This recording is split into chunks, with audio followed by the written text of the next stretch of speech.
right, councillors?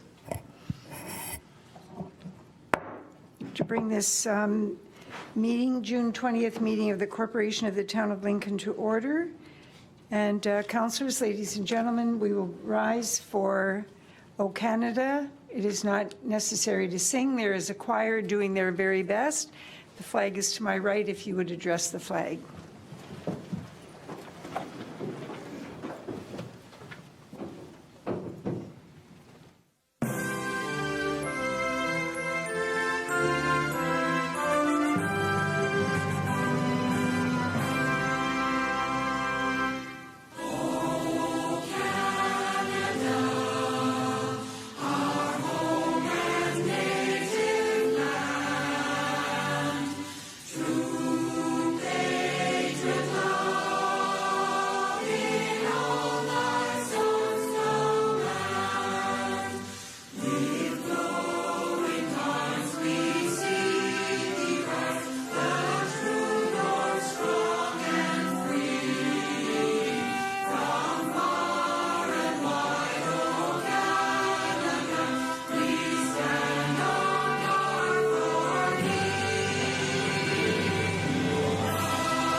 Thank you.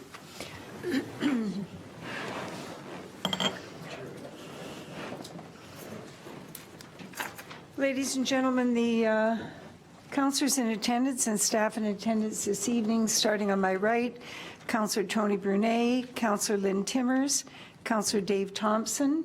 To my left, Councillor John Pachariva, Councillor Diane Njima, and Councillor Paul McPherson.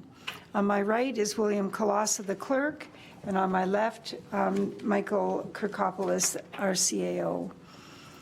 We have in the back gallery, we have Dave Graham, who's the Director of Public Works, Bob Spadoni, the Director of Finance, and we have Mr. Assad Hussein, who's the Director of Sport, Recreation, and Culture.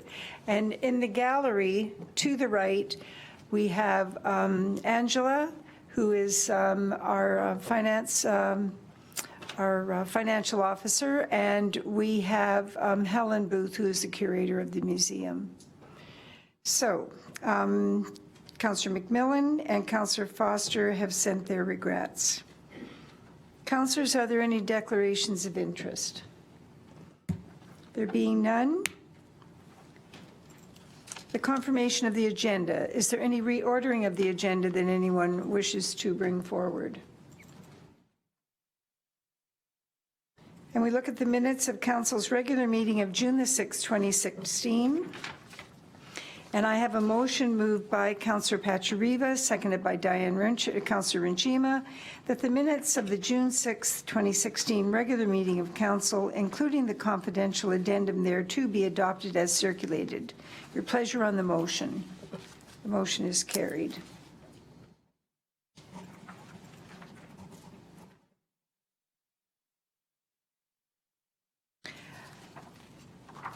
A motion moved by Councillor Njima and seconded by Councillor McPherson that the minutes of the June 13th, 2016 special meeting of Council, including the confidential addendum thereto, be adopted as circulated. Your pleasure on the motion. The motion is carried.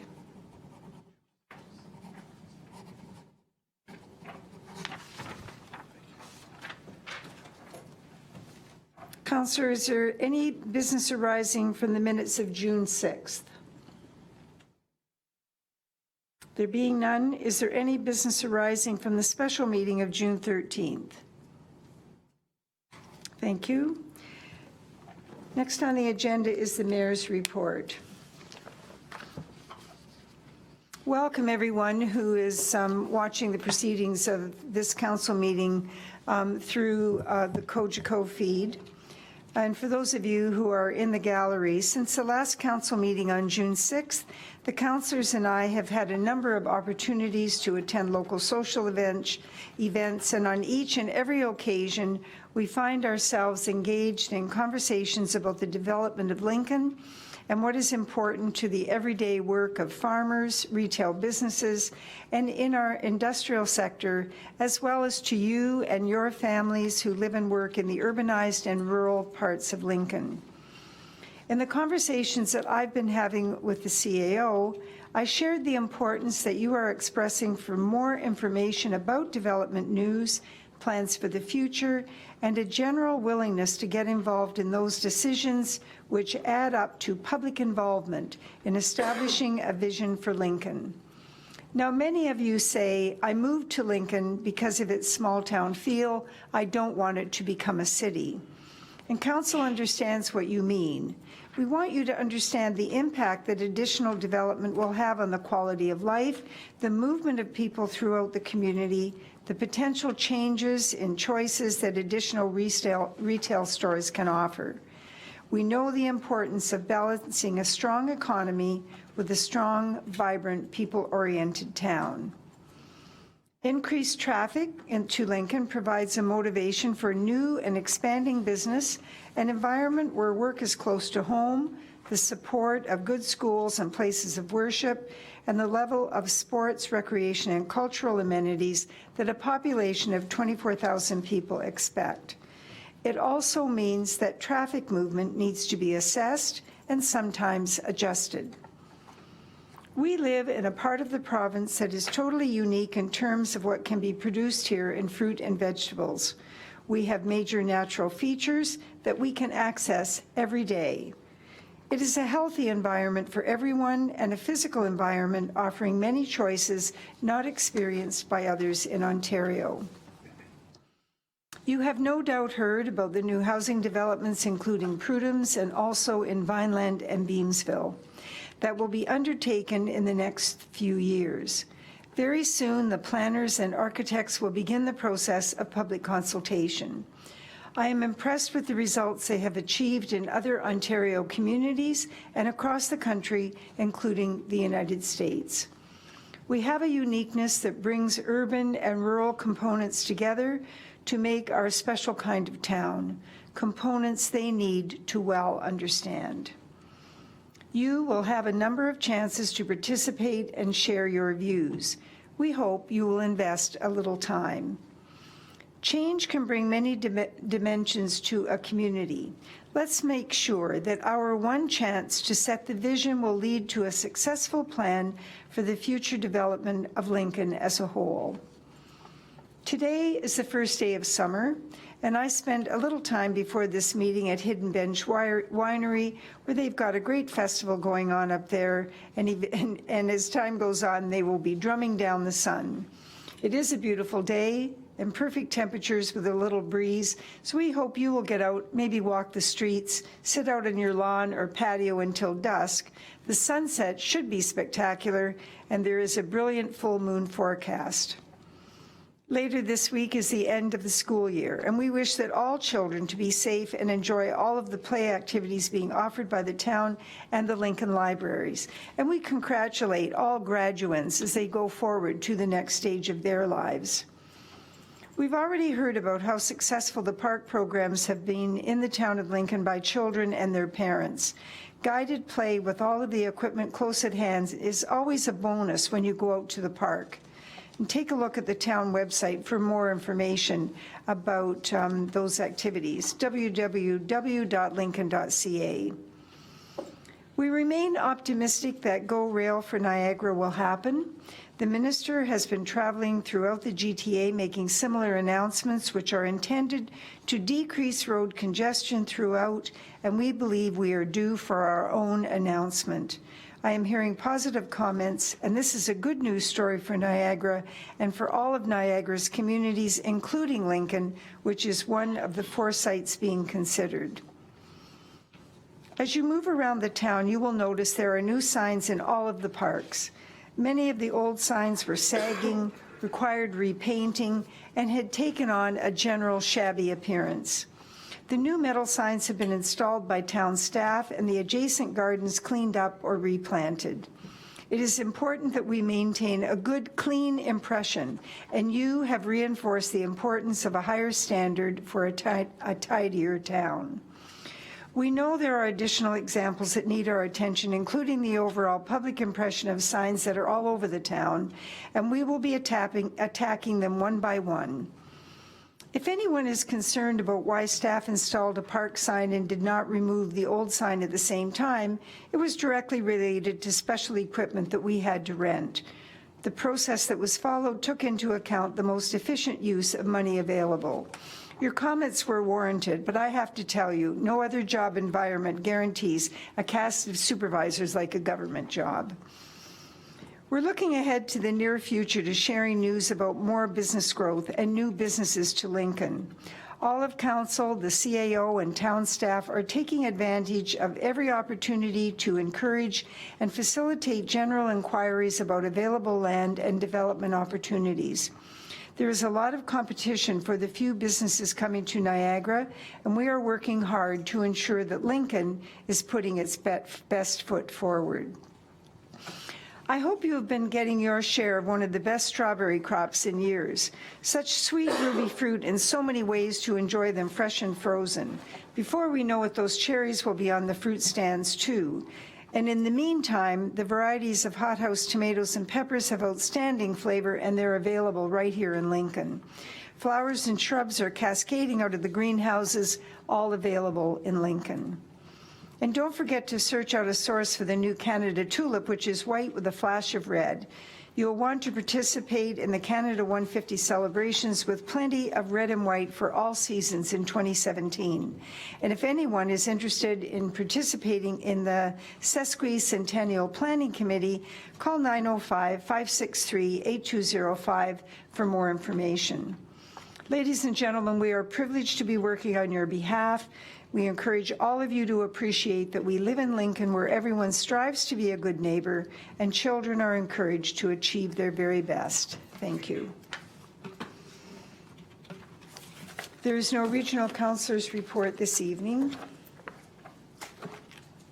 The next item on the agenda is councilor reports, and I'll start with Councilor McPherson.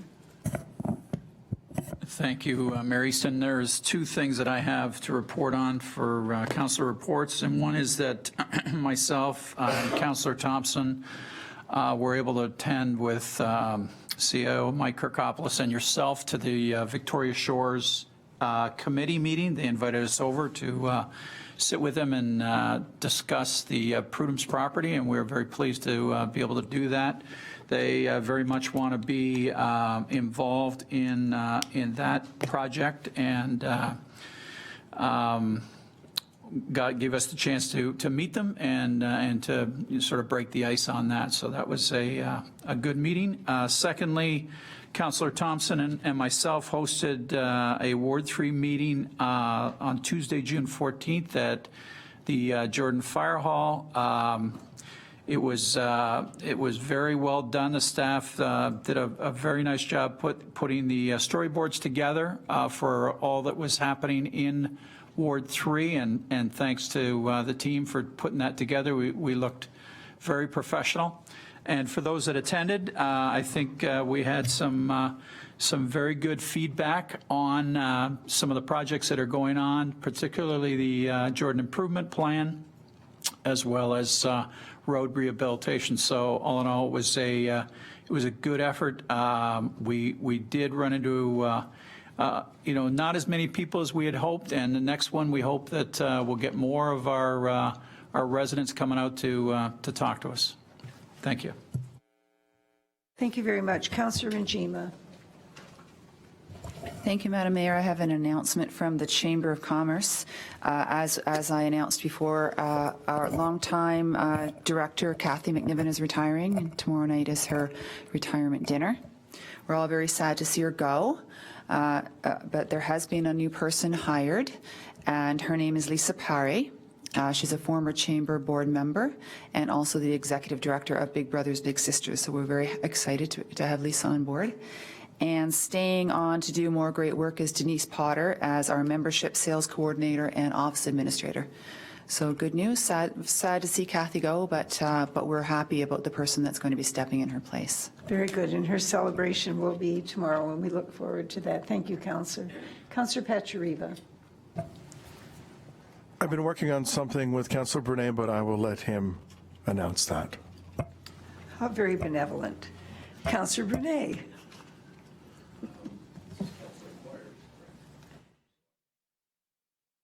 You just have to turn your microphone on. Yes.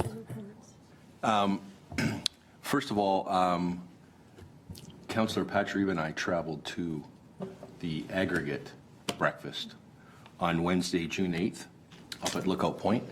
And the significance of that is, as Lincoln has 3 major quarries where we're extracting aggregate, and the municipality and all municipalities that have quarries and pits in them, gain significant revenue through the gas tax and through aggregate.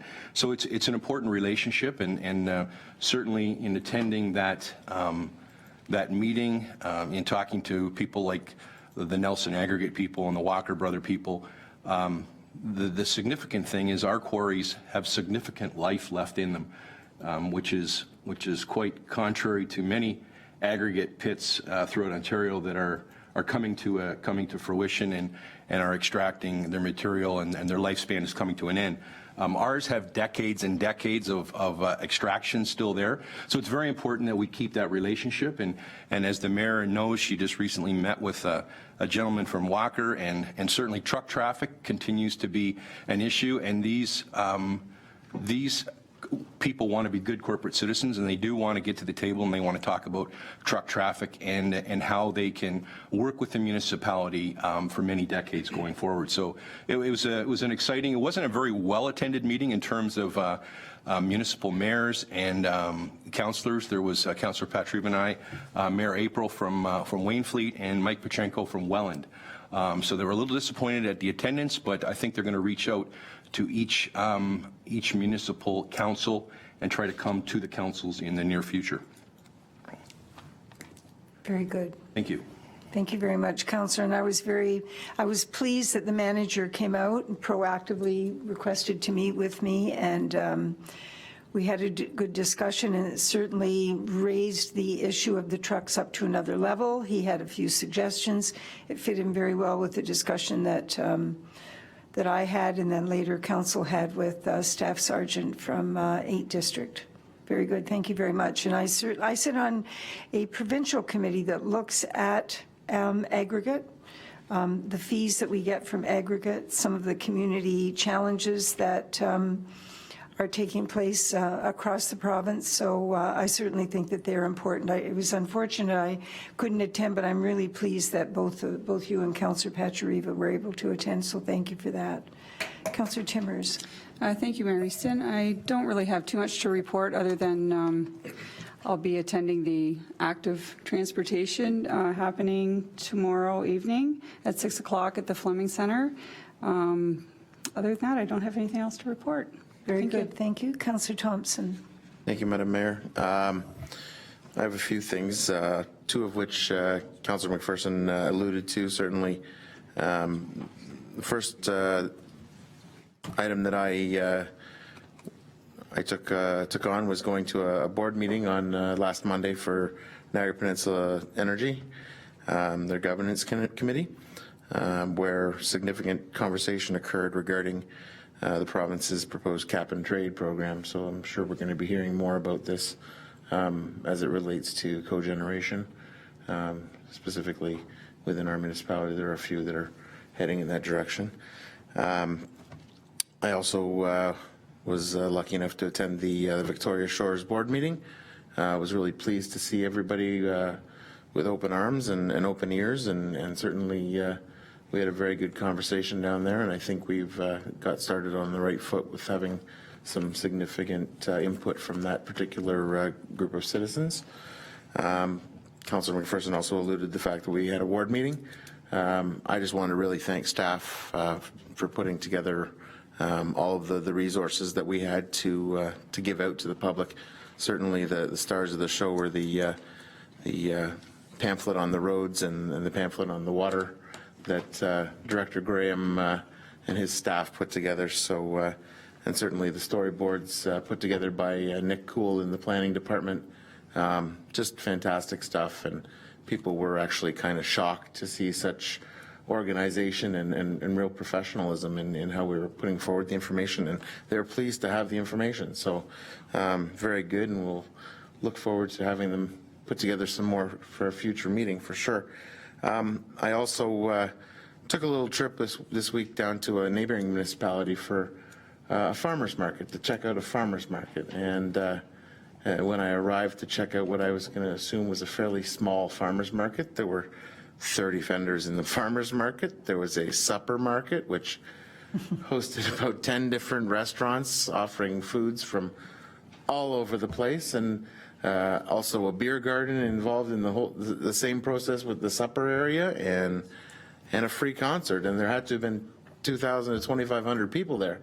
And so I've got some really good ideas, and hopefully we can, there's going to be 2 farmers markets going in Lincoln. Certainly is one that's been started down in the East End at Butterballs on Wednesdays from 4 to 8.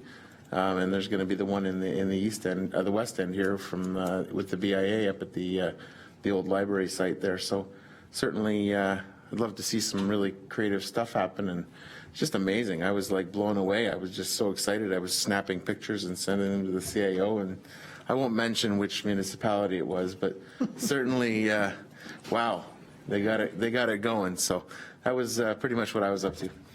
I think we should tell the audience that it was Pelham, and they have quite the happening going on there, and it really is a wonderful, wonderful way to spend a Thursday night. I'm sure, I think we should all share that. Thank you very much, and I'm really pleased with the response that you got from your ward meeting, and I'd very much like to see those storyboards find their way to the local Tim Hortons or, any of the other restaurants or places where people gather, maybe the Rittenhouse Branch Library, because that's a lot of work to prepare those. Did you have anything in mind? Yeah, actually, I'd like to see them both at the library there for a little tour, and possibly, it'd be nice to have it down in the clubhouse at Victoria Shores for them to take a gander at as well. I did, if I might, Madam Mayor, I did omit to thank somebody, which was the CAO, who so graciously came and was there to meet the folks at our ward meeting and was able to help answer questions and show what we're up to and the direction we're going in. So, Good. Well, I'll leave that to you, because I think you know now where what's going to, what people want to hear and what they're interested in. So that's very good. And thank you all very much for your continued high level of activity in the community. We'll move on to delegations now, and I'd like to call Janet Allen and Heather Willems to the bar there, and from KPMG, and this is the presentation of the 2015 audited financial statements. Welcome, ladies, and proceed at your leisure.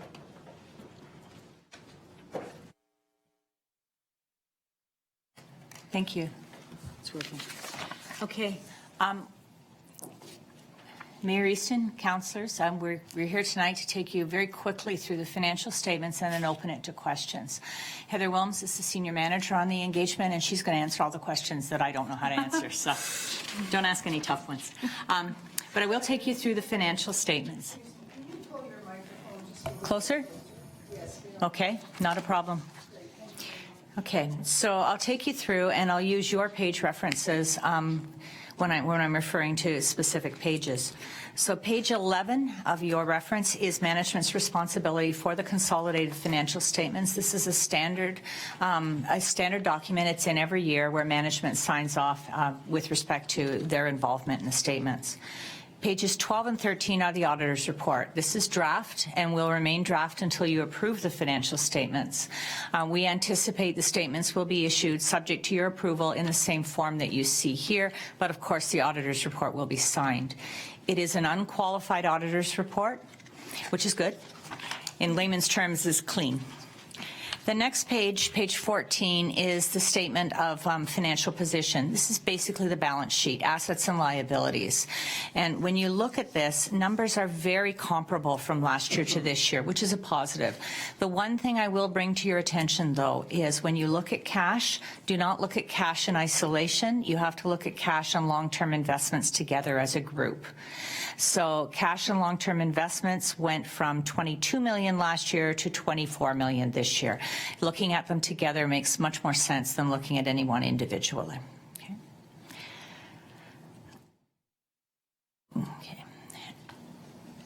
So the next, and I will talk to you later about accumulated surplus when we get to the notes to the financial statement. The next page, page 15, is the consolidated statement of operations. Just a reminder to you, this is a consolidated statement of operations that includes all your funds, your capital fund, your operating fund, your reserve funds. I say that because it's different from how you budget. So one of the things is if you receive a grant, such as gas tax, that is to be used for capital, it will come in here as revenue, even though the expense related to the capital asset does not come in here as an expense. It's on the balance sheet, the statement of financial position, as an asset there. So it does, in a convoluted kind of way, result in you having an annual surplus. For example, in 2015, you had just over $1 million of gas tax revenue. That would result in a surplus of $1 million. It was spent. The only way it comes into revenue is if you spent it on appropriate uses, which is capital assets. But again, if you look at the numbers that are on here, compare the budget, the actual, to prior year, you will identify that the numbers are very comparable for one year to the next year. The one thing that often varies, and does indeed vary this year, is government grants, and usually the reason for that, as it is this year, relates to capital.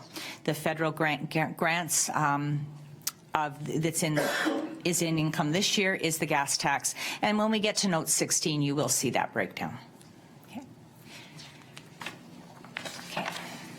Now I'm going to flip a couple of pages. The couple of things I want to talk to you about in the statements. Firstly, there's a new accounting policy this year, and it's a new accounting policy that's required for all municipal and governments.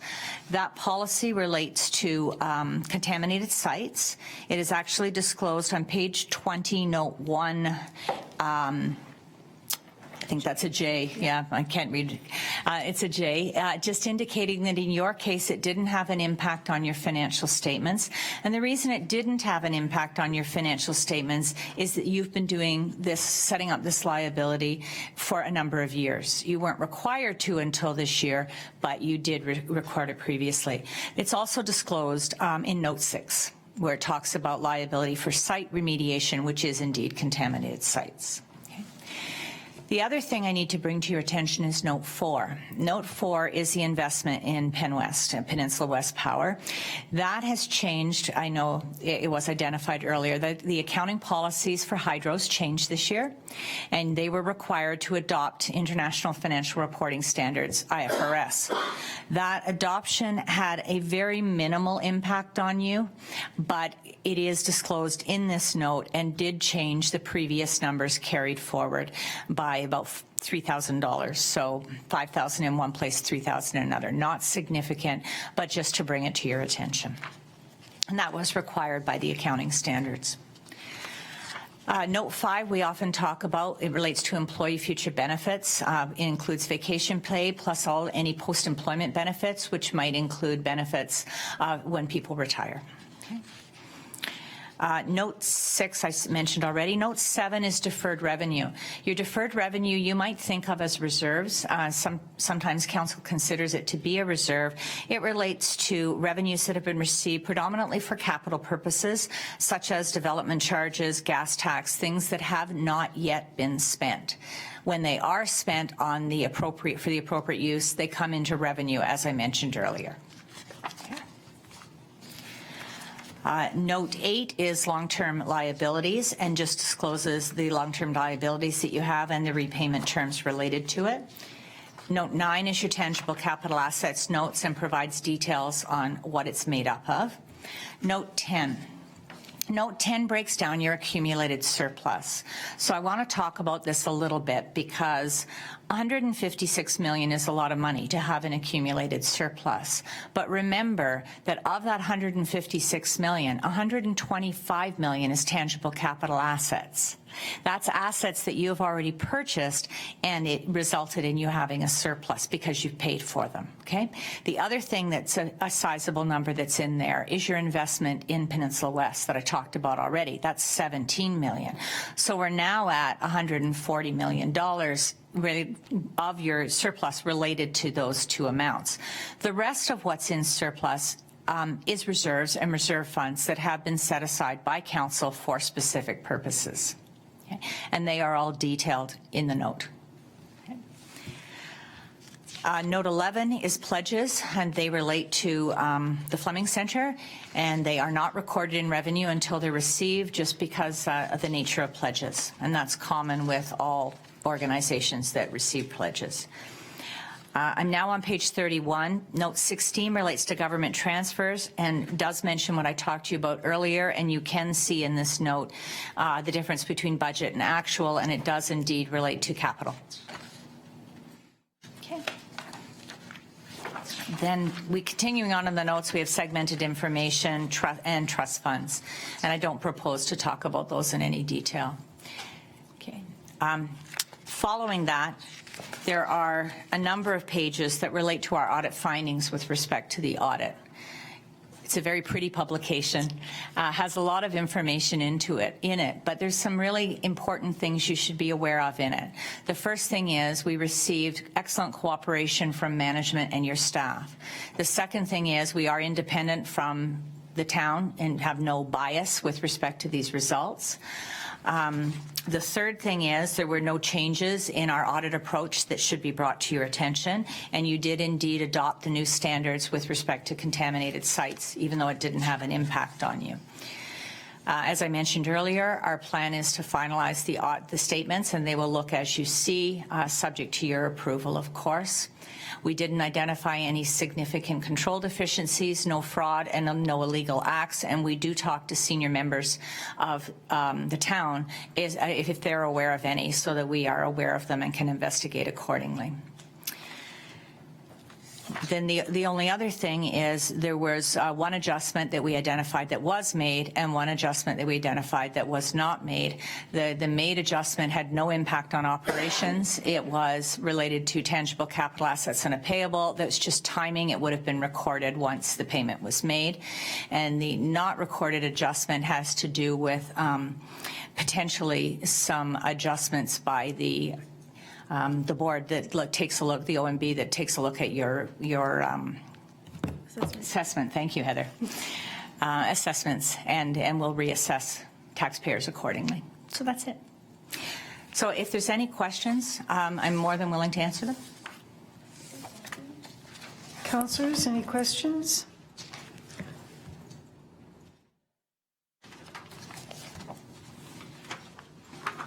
I have a couple of questions, just for clarifications. You were mentioning that we're in a good financial position, we have healthy reserves, and I just wonder if you would comment on the sometimes question that comes from the public about using up reserves as opposed to increasing the levy. Okay. You are in a healthy position. I've mentioned that, I think, every year when I've come and presented the financial statements to you, and I continue to make that comment. I have a couple of comments for you. If you look at the makeup of your reserves, a number of the reserves that are there are specifically for capital. and that is what they are to be used for. So you can't decide you're going to use them for something else. They were incurred for capital. The second thing is there is a reserve there related to the hospital, and that, as we all know, the monies were levied in order to fund that, and the hospital has not yet been built or renovated. So that reserve indeed will be funded at that point in time. With respect to the other reserves that you have, they are healthy. It's really a decision of council as to what you want to do with respect to them. What I would suggest you take a look at is there is a report that's done every year by a consulting firm. It's called the BMA Municipal Report, and it does indeed tell you what normal reserves would be for different organizations based on their population. And that would give you some indication of where you fit in relation to other municipalities. And of course, you don't want to compare yourself to the region of Niagara or the city of Hamilton. You want to compare yourself to similar size organizations in Ontario. And you might take a look at that. That report is generated from the FIR that is prepared by management and submitted. And so that looks at various things in addition to reserves. It also looks at debt and other expenditures in various different departments. It's a good, useful piece of information if you're looking for specific things with respect to reserves and how you compare. Very good. And in terms of debt, how are municipalities trending when it comes to debt? Are they utilizing debt for other than capital? Is there a trend away from debt or taking on more debt because of the low interest rates? There certainly is a discussion about low interest rates and taking on more debt. I think there's a hesitancy to do that because most elected officials don't like to have a significant amount of debt. But if your debt is for capital, then the capital is going to last a long period of time. So paying for that capital over a consistently long period of time is good planning. Having said that, there's very few municipalities who take on debt for other than capital these days. And I would say, because that's going to be your next question, is no. To the best of my knowledge, you've always taken on debt with respect to capital and nothing else. Very good.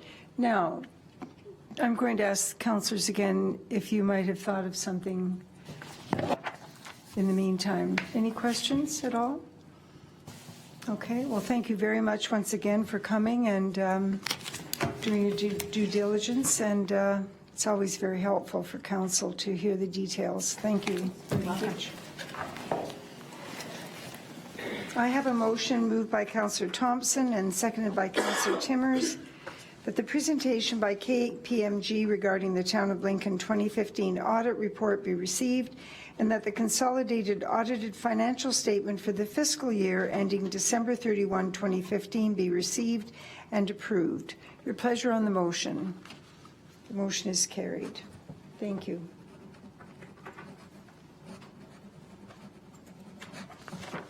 And our second delegation, now we're going to go into a different kind of investigation. So I'd like to call Jessica Chan, Travis Vanos, and Jonathan Baptiste forward. These students are from Niagara College, JJT Consulting, and this is regarding the Jordan Historical Museum ground-penetrating radar survey. And these young people are going to be presenting the final report to council this evening.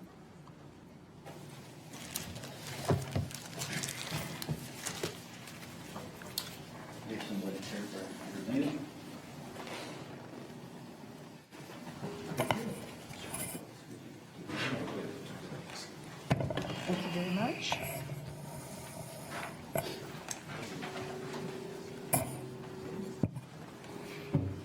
And for members of council, if you want to switch inputs, you can access the presentation line.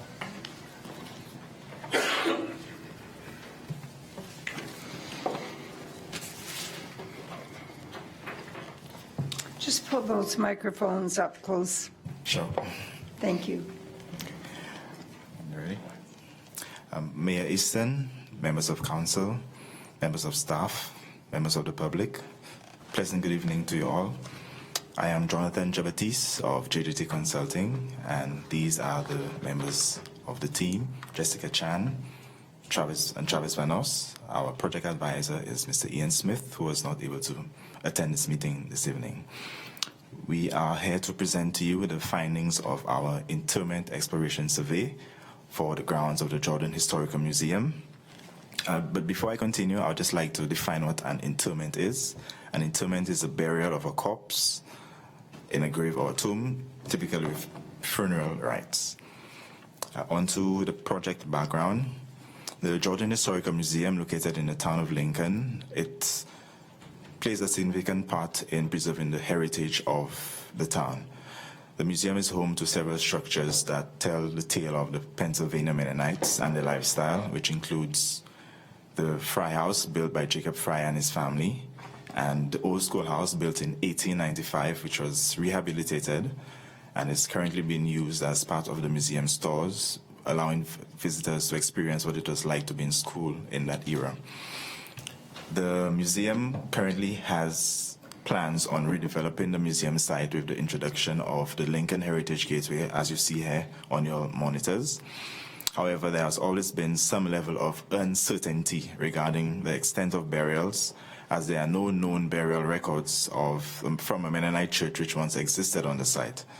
That lack of knowledge has raised concerns over the possibility of burials extending beyond what is thought to be the boundaries of the Mennonite cemetery.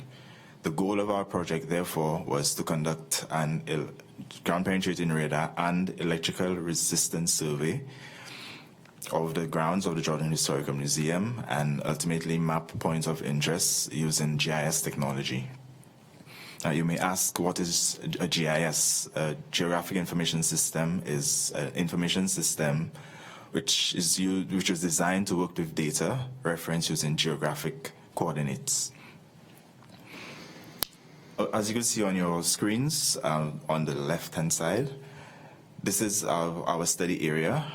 It's important to note that within the study area, there are marked burial locations via tombstones, whether they be flat or a bit elevated. Within our study area, 2,800 meters squared was surveyed using ground penetrating radar, and 1,800 meters squared was surveyed using the resistivity meter. I would now pass you on to Mr. Vanos, who will take you through the methodology that we use throughout our project. Travis. Thank you. It's important to understand why ground penetrating radar was used. It's not a new technology in detecting human interments, and there's early articles as early as 1956 to detect interments in Italy. It's a non-intrusive method, meaning it doesn't disturb the soils or the surrounding structures in the area. It has proven capabilities of determining both the size and shape of subterranean anomalies. It's excellent for detecting air-filled voids from decomposing coffins, any nails, any metal, and anything like brick or lead of that nature. It's often complemented with an electrical resistance survey to detect disturbed soils in the burial shafts, and which is ultimately detectable. Ground penetrating radar doesn't actually accurately determine the depth.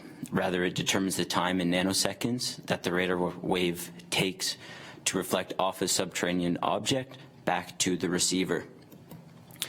In clay, as we see around the museum site, we have very hard clay, so we get about 1.5 meters of penetration. We collected data here in 1,271 linear transects, which the data is then compiled together to give a 3D view of the entire site. On the right there, you'll see 4 different depths at 0.5 meter, 1 meter, 1.5 meters, and 2 meters of the entire site that was surveyed through the GPR. It's only until the 3D view of the entire site are then patterns and shapes visible to be determined by us. As you see on the right, it's a highly reflective object traveling north to south, south of the Fry House. This is most likely a metal drainage pipe. As you can see on 2 separate linear transects, It is something that is highly reflective, and it's something that is ultimately unique in both of those transects. For burial detection, we can't actually detect any bones, although they may last for thousands of years in the soil. Rather, you detect the decomposing soil, the body that affects the soil around it, or the decomposing coffin, or any air-filled voids from the decomposing coffin. This is ultimately detectable both through the electrical resistance and the GPR because the soil signature is different than the naturally compacted soils that we expect to see around the meter depth that the burial shaft would be dug at. As I said earlier, these patterns are indefinite and they can be detected through both instruments. This is a 3D analysis of one of our areas of interest west of the Fry House. As you can see in the highlighted red area, this is the disturbed soil as it varies greatly from the naturally compacted soils around it. A resistivity meter is also a non-intrusive method, meaning it doesn't disturb the soils or any of the surrounding structures on the site. And it's ideal for detecting disturbed soils that were once dug by a burial shaft. Because the soil has more moisture content, because it has once disturbed, it thus has a lower electrical resistance and is ultimately detectable from the soils around it. This is measured in ohms. We collected the samples in 4 samples per meter squared. However, we couldn't detect any determinants in the soil or gravel because this instrument is only for detecting our resistance in soils. Going through our results and analysis, we're starting at the north side of the site by the current location of the schoolhouse. These anomalies occur at a half-meter depth. It was told to us that there was an old path and an old barn foundation that once existed on the site. And here you could see evidence of both, as we see in the blue on the left as the path that once existed around the schoolhouse, and highlighted in the blue on the right is the old barn foundation. It was also told to us by Mr. Ray Conkle that the Fry House at its current location exists on the foundation of the Mennonite church that once existed. Although we were unable to find any evidence of the foundation inside the fence, we found what might be the old foundation protruding from the south side of the Fry House, as you see in the part of that rectangular anomaly there. Underneath the cul-de-sac, underneath the cement, there's a mounting stone for a Dr. Bowman. We found a particular area of interest that's 2 meters by 3 meters deep underneath the cement. The east of the Fry House has many marked interments, either on the ground or vertical tombstones. On the east side, we were unable to find any new unmarked interments. Our main area of interest occurs on the west side of the Fry House, where we have a 400 meter squared area of interest that appears in both the GPR, the ground penetrating radar, and the electrical resistance survey. In addition to this, we have found protruding in the cliff face what looks to be a tombstone that was exposed through erosion. For this area of interest, we have a distinguishable pattern that coincides with the known tombstones in this location, which also coincides with the tombstone that was exposed in the cliff face.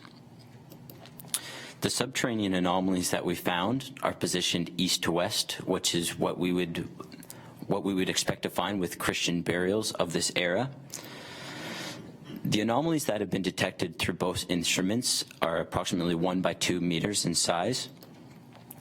And these disturbed soil signatures have left identifiable areas that are identifiable from the naturally compacted soils in the GPR, in addition to the electrical resistance survey. In this area, we have a potential for 26 human interments. Looking at the proposed redevelopment of this site, the 400 meter squared area of interest conflicts with the proposed amphitheater, as you see in this graphic.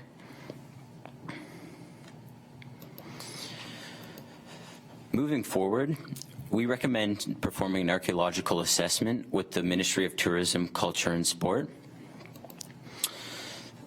with a letter from the ministry stating that no further concerns with the disturbance of archaeological site with the proposed redevelopment. With that said, we strongly recommend no excavations within the area of interest for the area with a high probability of the internment.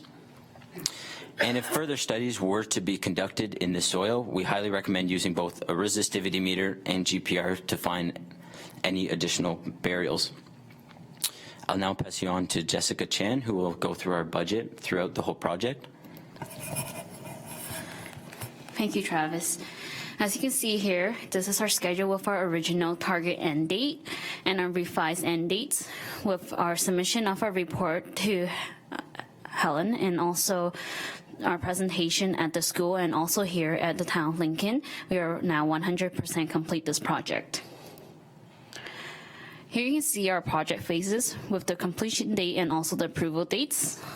All the milestones and all the biweekly reports were approved by Helen. Here you can see our work breakdown structure chart. Since we are 100% complete, everything is highlighted in green. Here's our work breakdown structure, further breakdown. You can see what went into each task and also the associated fees. Most of the fees went into the project execution, and it should be noted that the fees are theoretical, used for the purpose of the study and the school. This is the labor and the major instrumentation costs breakdown, with the four of us, Ian at 11% and the three of us at 24%. Real costs given to us, financed to us by the Town of Lincoln and also the Volunteer Association of $2,000 at 4% and a tax cost of 13%. A further breakdown shows that we spent about 903 hours in total for this project, bringing the total labor cost to about $78,000. A real cost of $2,000 for instrumentation. The tax and at about $10,000 brings the total cost to about $90,000. Here you can see our earned value management chart. Our planned value for was much lower than our actual costs. The reason for the actual cost jumping far higher than the planned value was due to the additions of the study areas and also the addition of the resistivity meter to the survey areas. Throughout the study, we ran into several challenges, one of them being the equipment. We had some faulty equipment, and once we realized that the equipment was not functioning properly, we brought the equipment back to Western University and exchanged it for working equipment. Then we brought it back to the grounds and surveyed the rest of the grounds. The software that was used for the survey was only available at Western. We tried to look for some open source software. However, we found that the file types did not work with the open source software. So we planned efficiently and finished all our processing at Western, and all the other mapping was done at the Niagara College. We also knew beforehand that there would be intermittent location site obstructions, such as the fry house, the fence, the pre-existing tombstones, and the black walnut trees that could not be removed or moved somewhere else for the survey grounds. So in order to work around this problem, we either brought the GPR and the resistivity meter as close to the obstructions as possible, or we made smaller grids in order to box in the obstructions. We were also concerned about the soil composition. We knew that the soil type at the museum grounds were silty clay, which was also dense and very wet at the time that we did our surveys. So we did a control ground at another location that had loamy sand. But we did find, in conclusion, that both the GPR and the resistivity meter produced tangible results despite the soil and the dense clay and how wet it was. Even though it worked, we do think that if the survey could have been performed in a drier month, such as later on in the summer in July or August, that the data would have been even better. We found that the GPR and the resistivity meter were non-intrusive and time-saving alternatives to the archaeological excavation. And we would like to thank the Town of Lincoln, the Jordan Historical Museum, and the Volunteer Association for bringing forth this project to us and financing it to make it a possible project. We would also like to thank Ian, who is not here today, for advising us and guiding us through this project. Also, we would like to thank Edward Eastoe and Sustainable Archaeology for providing us with the equipment, and all the survey volunteers, our classmates who came out to help us with our survey. Thank you. Are there any questions? All right, councillors. Councillor Thompson.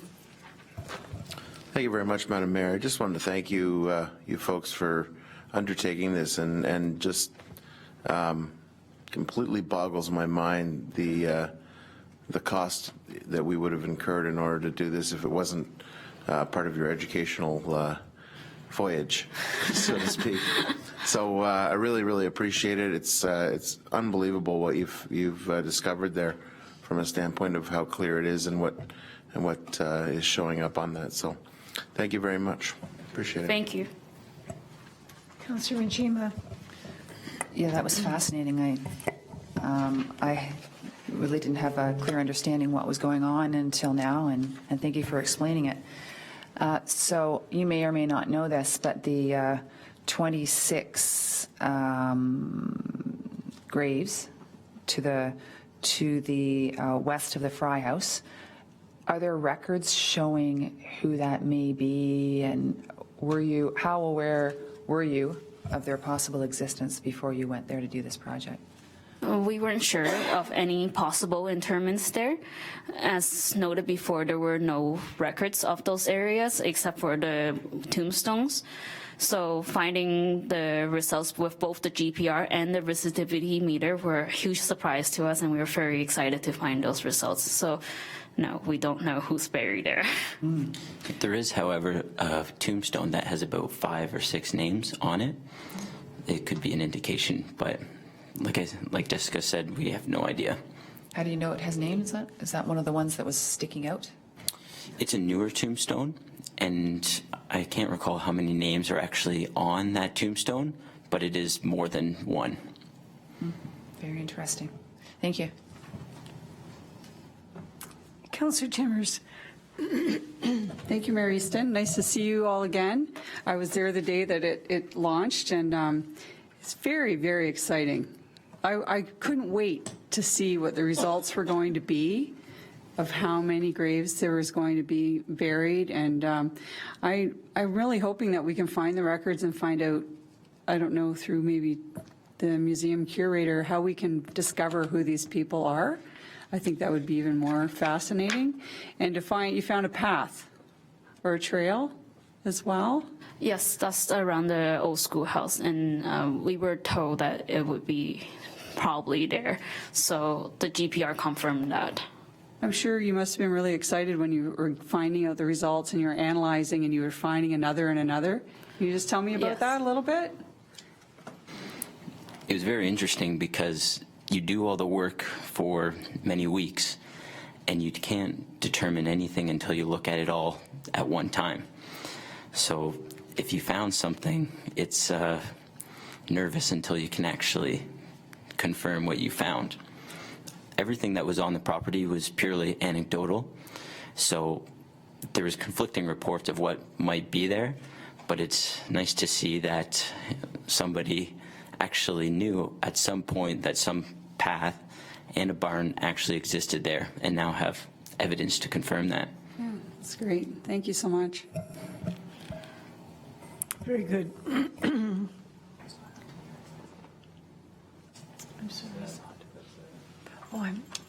Pardon me. Mr. Hussein, please. Thank you, Mayor Easton.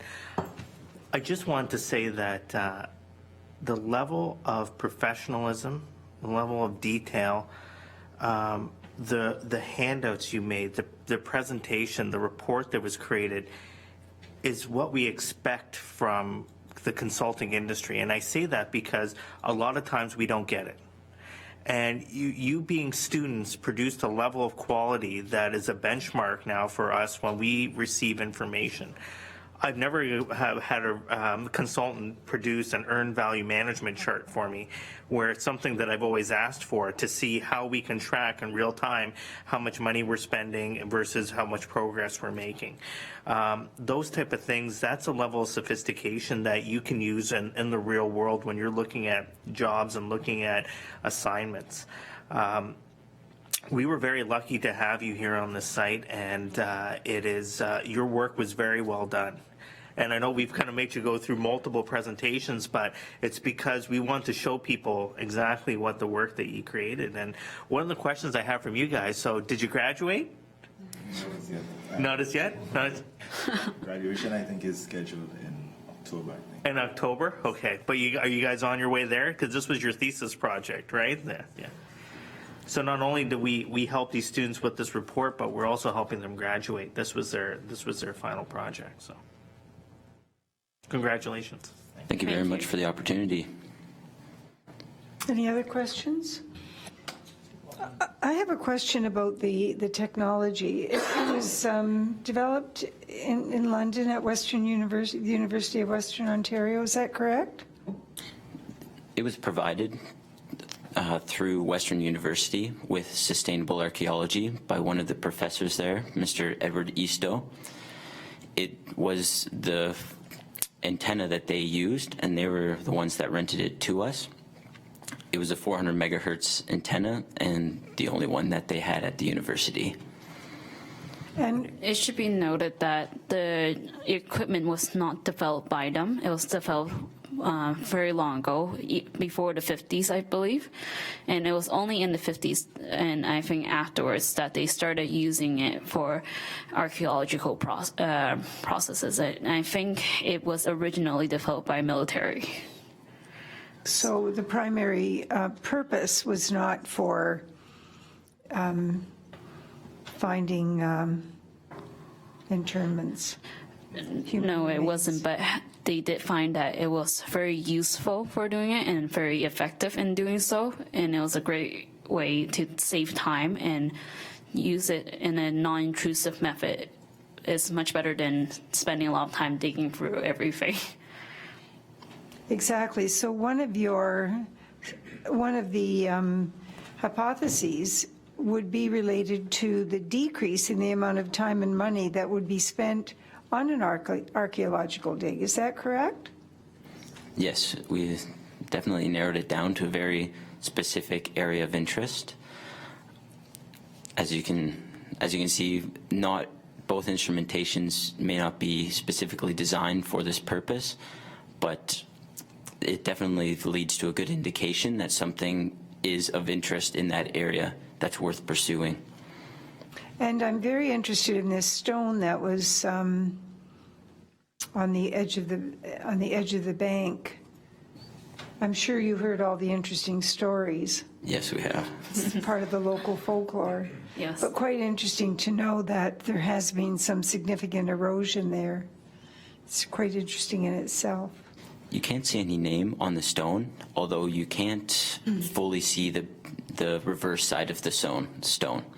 So maybe if it was dug out of the cliff, you would be able to see something, but it's not noticeable if you go and look at it yourself. I know that some local historians have some documentation on the stones, but I was speaking with both of them, and they didn't do the entire cemetery. They were looking for some specific families, so we don't have a complete documentation. Maybe they'll be motivated now that you've done your work. I also want to compliment you on the actual evaluation that you did. It is very unusual to see that when you have a partnership and where the burden of providing the information is coming from a source where essentially it's not costing you anything. But in fact, there is a significant value to what you did here. And it definitely was worth the quantification. I found that very, very interesting. The Ray Conkle, he was one of the previous mayors of the town of Lincoln, and it was through his motivation that Ian Smith was contacted. They knew each other previously, so it was very fortuitous that all of this came together, that Helen was available and able to facilitate, that we then had Mr. Hussein come on as the director, who understood a good deal of what was happening here and the value of this work and the contribution that it was going to make to our new project to build the new museum, how important it was to know what had been going on that site prior to. So the Volunteer Association actually made a contribution of $1,000, as you've mentioned, and of course that was a mere drop in the bucket to what your time was really evaluated at. So thank you all very much. Mr. Kirkopoulos, do you have any comments at all? Very good, thank you. And you did graduate, or you are waiting to graduate? I didn't hear the answer. We are waiting to graduate in October. Our program is officially finished. We finished last Friday. Very good. Well, I wish you all the best. On behalf of council, I wish you all the best. And this was a wonderful partnership between the town of Lincoln and Niagara College, and we very much appreciate all the expertise that you brought to this initiative. Thank you so much. Thank you. Thank you.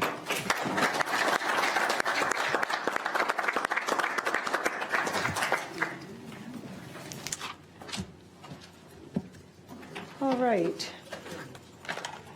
Very interesting project, certainly something that is away from our usual agenda items, but very interesting and stimulating all the same. Do we have any correspondence, Mr. Clerk? Reports. The Infrastructure Committee minutes of June 8th. I have a motion moved by Councillor Pachariva and seconded by Councillor Renjima that the minutes of the Infrastructure Committee meeting of June the 8th, 2016, including the confidential addendum thereto, be adopted, and the recommendations contained therein be approved and acted upon. Councillor Pachariva. Thank you, Your Worship. Just like to reiterate the fact that our Infrastructure Committee meeting on June 8th, Councillor Timmers sat in for Councillor McPherson, who was away on business. And we also had Councillor Renchima and Councillor Foster, who came later. And I don't want to pigeonhole them, but I think they were there with respect to the four-way stop in their neighborhood. Yes, okay, partly. The meeting started out, we had a delegation from Niagara Regional Police Staff Sergeant Tim Carter, who's new in charge, and Sergeant Neil Orlando, who provided an overview of traffic enforcement within the town of Lincoln. It was actually fantastic that we reestablished a partnership that had lagged over the years. When I first started on council, the staff sergeant from the detachment in Grimsby would come out quarterly and would give us an update with respect to crime statistics and what was happening with our speed signs initiatives and with our trying to get a better feel on traffic with our active transportation. We thought it, be a much better committee to have them come to infrastructure. And Councillor Sergeant Orlando and Staff Sergeant Carter expressed a debt of gratitude for the speed information that's derived through our traffic monitoring, and it actually gives them targeted areas to go out and check. There was also some questions too that arose with respect to when you see, for the better sake of terms, someone breaking the law, how they can be reported, and the one that can be reported, and this was through a inquiry from Councillor Brunet, is when a school bus is passed. And we did not know that. That if you see a school bus passed, get the license plate from the offending vehicle, make, model. You can call the detachment, and they will follow up and write a ticket. So that was encouraging, because we've witnessed, Councillor Brunet himself has witnessed that on a couple of occasions on Ontario Street, and the police nor the public should take that lightly. Our first piece of correspondence for the evening was from AECOM with respect to the rehabilitation of 6 structures in our town: a 50 Mile Creek overpass, 60 Mile Creek overpass, and the east and west side of Victoria Avenue, a culvert site. Structural rehabilitation needs and improvements, operational and potential safety improvements will be undertaken as part of the project. And as a municipal stakeholder, we will be kept in the loop throughout. Our first report of the evening was an update with respect to water and wastewater servicing, MOU, a memorandum of understanding between the Niagara region and the town. It's been updated. The current MOU was implemented in 2006. It's outdated, of course, being 10 years old, so a proposed MOU was developed in 2015, and a working group was established, and the town staff and director are quite pleased of the new MOU that's in existence. The next report was dealing with a always stop at John and Garden Gate Terrace, which I alluded to for bringing, Councillor Manjima and Councillor Foster to the meeting, because that is in their ward. Their Public Works had received concerns about near-miss collisions, vehicle and pedestrians, between vehicle and pedestrians at the intersection of John Street and Garden Gate Terrace / Concord Drive. In October 2015, a petition was put forward by 55 local residents, and upon doing some analysis, the traffic warrants are met when school is on. So the highest hour exceeds 350 vehicles. So we'll be installing a 4-way stop, or 3-way stop actually, at the earliest convenience to address this situation. We also had a rather detailed discussion too about speed reduction subdivisions through why do I keep saying that? The Sergeant Orlando and Staff Sergeant Carter's talk. 50 kilometers, traveling at 50 kilometers, a car takes 9 car lengths to stop, where if that's reduced to 30 kilometers, it only takes 4 car lengths. So we're in the midst of doing a transportation analysis and a traffic study throughout the town, and we'll be looking at this. And we were told that it would be better, rather than having flashing warning lights at our school areas, to just drop it to 40 kilometers. So we'll be looking forward to that report coming forward and analyzing all of this, and trying to make our community a better place to live and a better place to get to and from. And then the last piece of correspondence we received was the quarterly project and program status. And by the looks of it, our Public Works Department is hopping. So lots of things are happening. It is construction season. As chair, I would like to apologize for any inconvenience that you are experiencing, but in order to, get the jobs done, we're out there doing them now. And just as an aside, if you think it's bad here, I was in Kitchener-Waterloo the past couple of weeks and trying to navigate around their series of road closures and LRT installations and road constructions and sewer and water and you name it. We're not doing that bad. And the roundabout is coming along swimmingly. A lot of good things are happening. So, and then of course we had our fabulous councillor inquiries, and Councillor McMillan, who unfortunately is not here tonight, but raised an issue with a sign wanting to be located on John Street, and then, Your Worship, you made point of Green Lane, where the roads continue on the other side, on the north side of the tracks. And in my travels last week in KW, I did see a sign that Councillor McMillan requested, took a picture of it, sent it to our director and committee members, and I think that's exactly what Councillor McMillan was looking for. So, as always, a lot of times we don't need to reinvent the wheel. Just got to adopt best practices from other municipalities and put them, Town of Lincoln spin on them. So thank you. Very good, thank you. Any questions to the motion, to the minutes? Councillor Njima. Not a question, a comment. Yeah, it's good to see that, obviously, the three-way stop going in, and thank you to everybody that was involved in getting that done, because there was we got a lot of emails from a lot of different people, a lot of things happening at that corner that were scaring them. So that's good to see that happening. And it was interesting what you were saying, Councillor Pachariva, that the officers were saying that they really do recommend 30 kilometers through residential neighborhoods. They're very strongly in favor of that. Thank you. Thank you for your comments. Any other comments? Your pleasure on the motion? The motion is carried. Move on now to the public meeting. It was held on June 13th.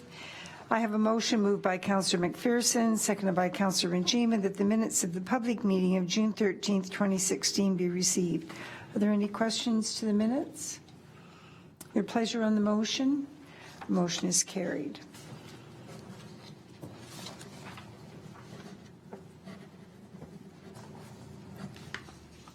And the motion moved by Councillor Njima and seconded by Councillor McPherson that the minutes of the Economic Development and Planning Committee meeting of June 13, 2016 be adopted and the recommendations contained therein be approved and acted upon. Councillor McPherson. Thank you, Mayor Easton. On behalf of Chair Foster, I'm pleased to speak to the minutes of the Economic Development meeting of June 13th. We started with delegations. First was a delegation representing the Tim Hortons in Beamsville. Both the builder and consultant were in attendance, and they presented an update on some of the items that were outstanding from the OMB hearing. We then moved to correspondence, and there was a number of correspondence.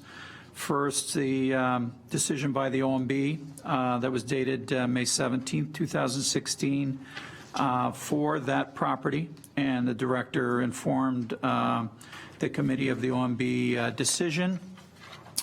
We then moved to a correspondence that is the partial withdrawal of appeal from the Ministry of Municipal Affairs and Housing to the new official plan, and the director informed the committee of the partial withdrawal of that appeal.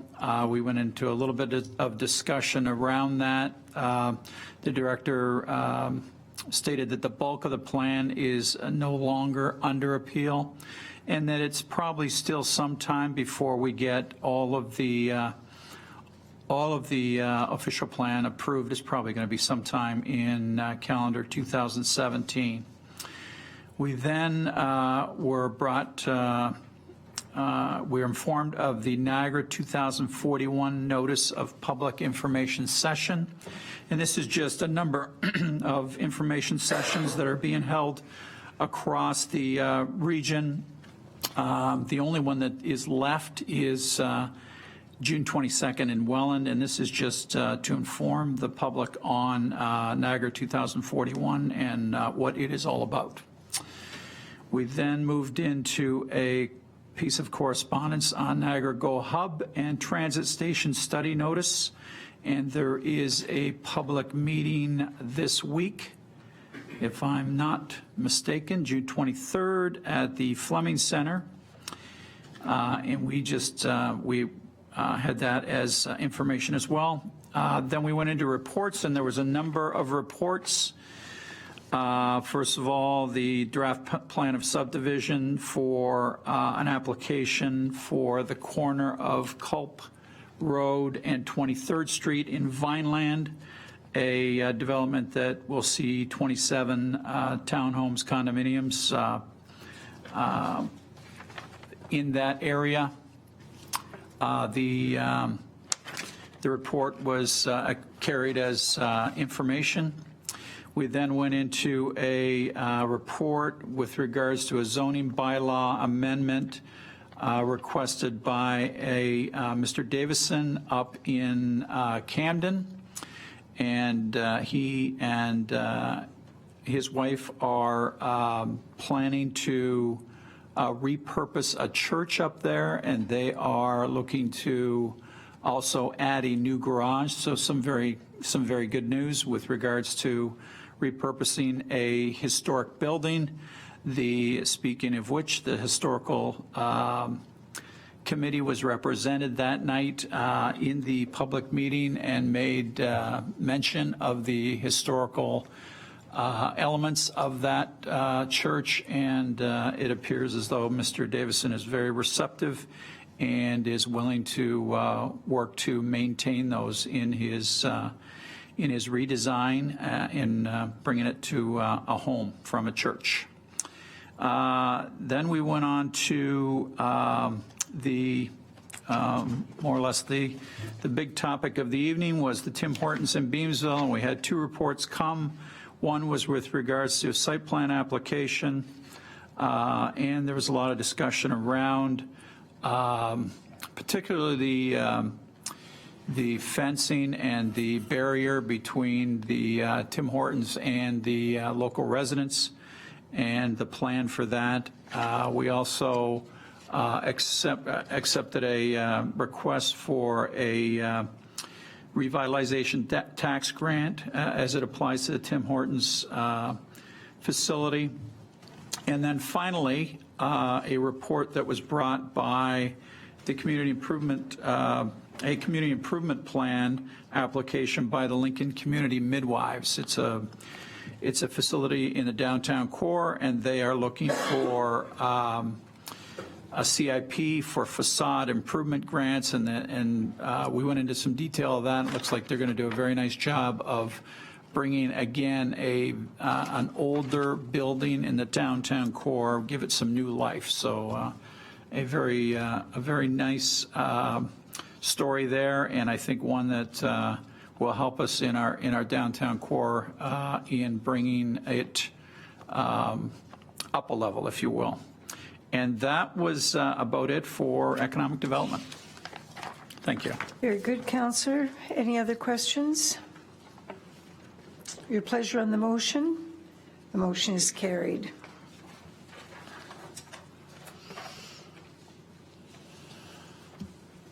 I have a motion moved by Councillor Timmers and seconded by Councillor Brunet that Council has considered the requirements of paragraph 17 of Section 34 of the Planning Act, RSO 1990, and concludes that no further notice of public meeting is required in the matter of the following proposed amendments to zoning bylaw number 93-14-Z1.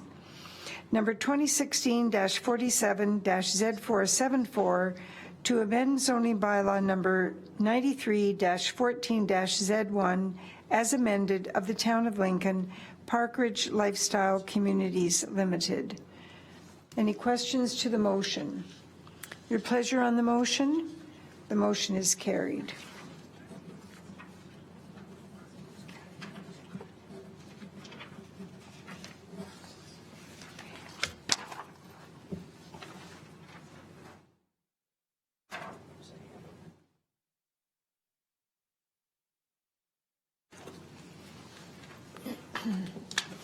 I have a motion moved by Councillor Timmers, seconded by Councillor Brunet, that leave be given to introduce the following bylaw. Number 2016-44, to authorize a site plan agreement with 1419405 Ontario Inc., 1419406 Ontario Inc., and 2252620 Ontario Limited. Number 2016-45, to authorize a revitalization tax increment grant with 1419405 Ontario Inc., 1416406 Ontario Inc., and 2252620 Ontario Limited. Number 2016-46, to authorize a facade improvement grant agreement, Seguin, Pennings, and Chapman. Number 2016-47-Z474, to amend zoning bylaw number 91-14-Z1 as amended, Park Ridge Lifestyle Communities Limited. Number 2016-48, to amend bylaw number 89-2000, being a bylaw regulating traffic and parking on municipal roads, John Street, Concord Avenue, and Garden Gate Terrace. Councillors, your pleasure on the motion. The motion is carried.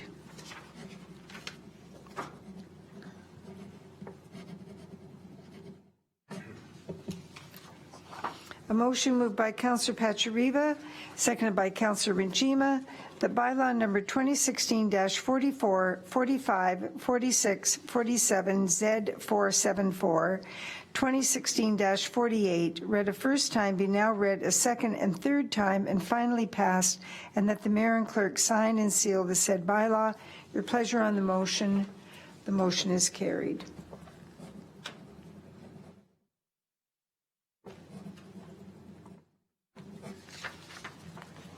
Are there any councillor inquiries? Is there any notice of motion?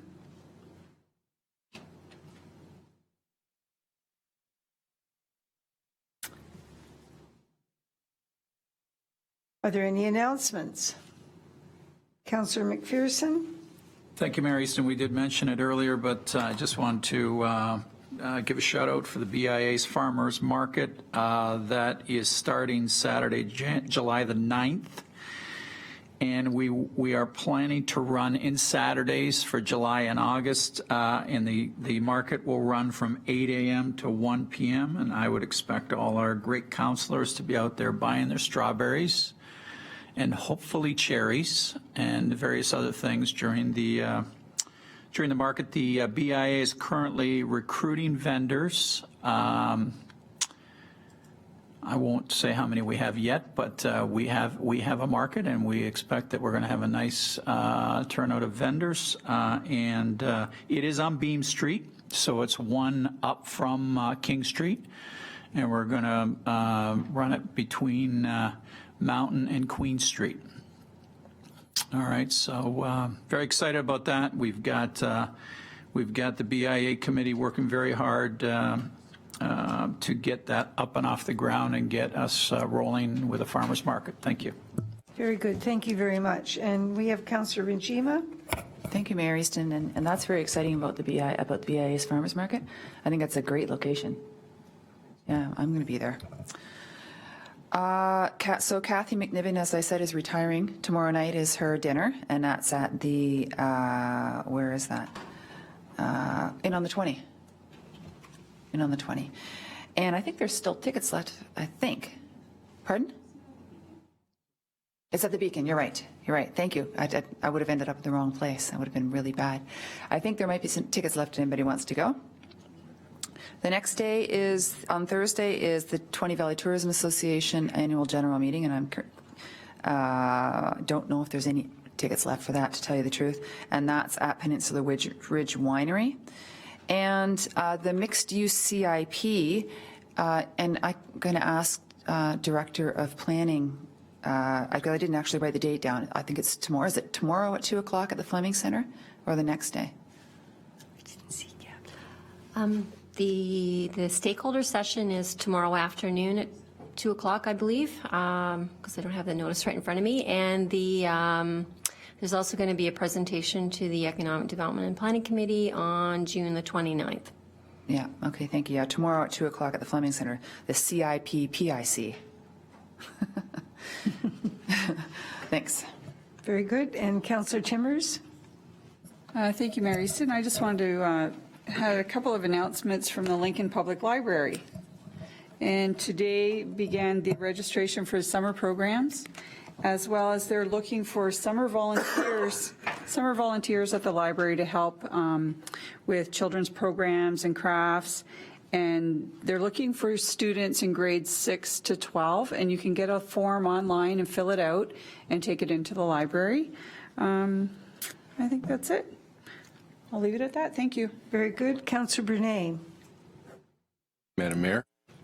As Councillor Pachariva alluded to earlier, pleased to announce that tomorrow night we're going to have our first active transportation workshop at the Fleming Center between the hours of 6 and 9 o'clock. We've been working behind the scenes for a number of months on this with CAO Kirkopoulos and Sport, Recreation and Culture Director Assad Hussein, along with Andrea.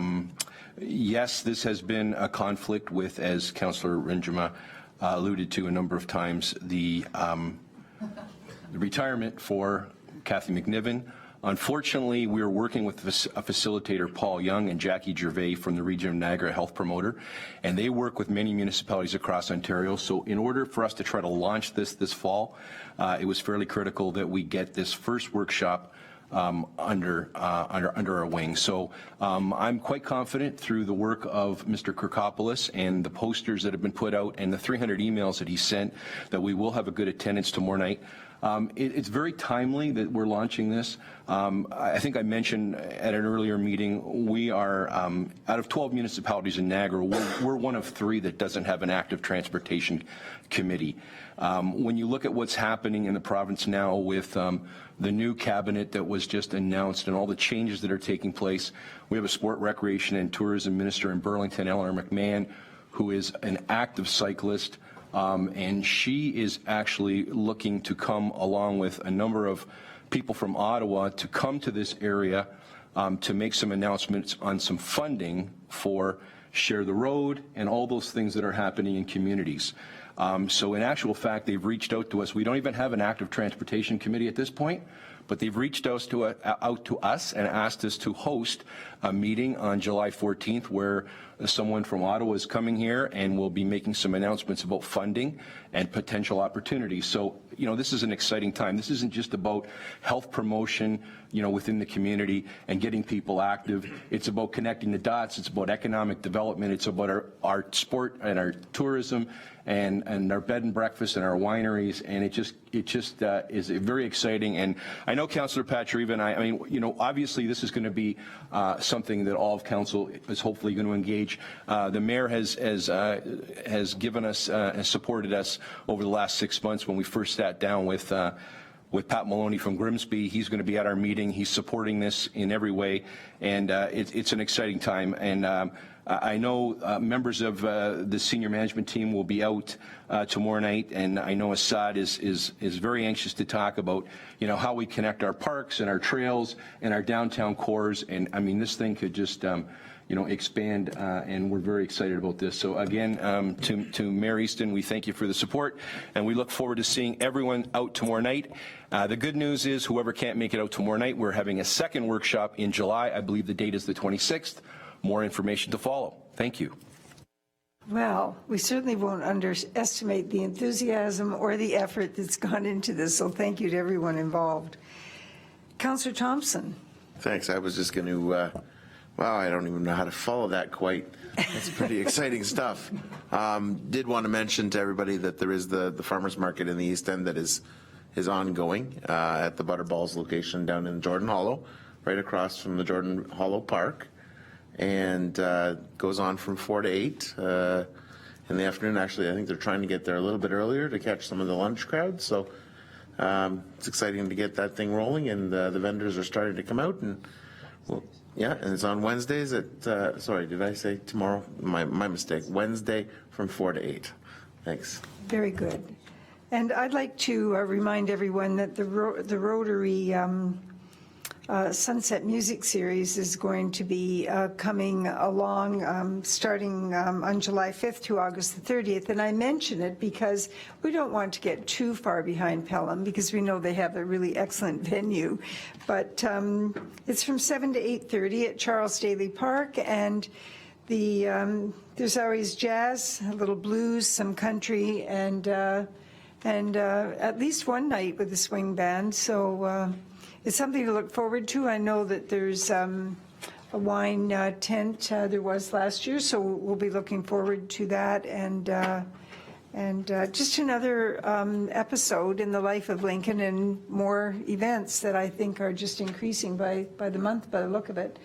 Councillor Pachariva? Yeah, thanks, Your Worship. Just running through dates in my head and thinking that this is the last time we'll be in front of the residents of town. I just want to announce Canada Day celebrations at Charles Daly Park, Friday, July 1st, 1 till 10. Fireworks by Mike Bahanis and company, and I can't remember his company's name, but you know, Mike lives on Lincoln Avenue. Garden City Fireworks, and he goes over and above every year. So I'm excited. Our opening ceremonies are at 3 o'clock. Cake from the Beansville Bakery and Patisserie as always. So come on out. You don't need to stay for the whole day, but I would encourage you to, because there's always lots going on. You know, great entertainment, great food, great camaraderie, great people, and just a fantastic day. Excellent. Councillor Thompson? Sorry to keep going, Madam Mayor. It's the battling. Yeah, we're doing the dueling announcements. The dueling announcements. Certainly, I'd be remiss if I had forgotten to mention that tomorrow at 11 a.m. there's the inaugural press conference for the Lincoln Mavericks Yes. Junior A hockey team. So need to get that out there and have people keep tuned in for that. So it's at the Fleming Center. So Very good, and thank you very much, Councillor, for attending on my behalf. Announcements done, folks? Very good. Thank you. I have a motion moved by Councillor Pachariva and seconded by Councillor Rajima that Council adjourn to closed session in order to address litigation or potential litigation, including matters before administrative tribunals affecting the municipality or local board, a matter pertaining to a small claims court action. Your pleasure on the motion. The motion is carried. Thank you. Thank you, ladies and gentlemen. Thank you, staff, for attending.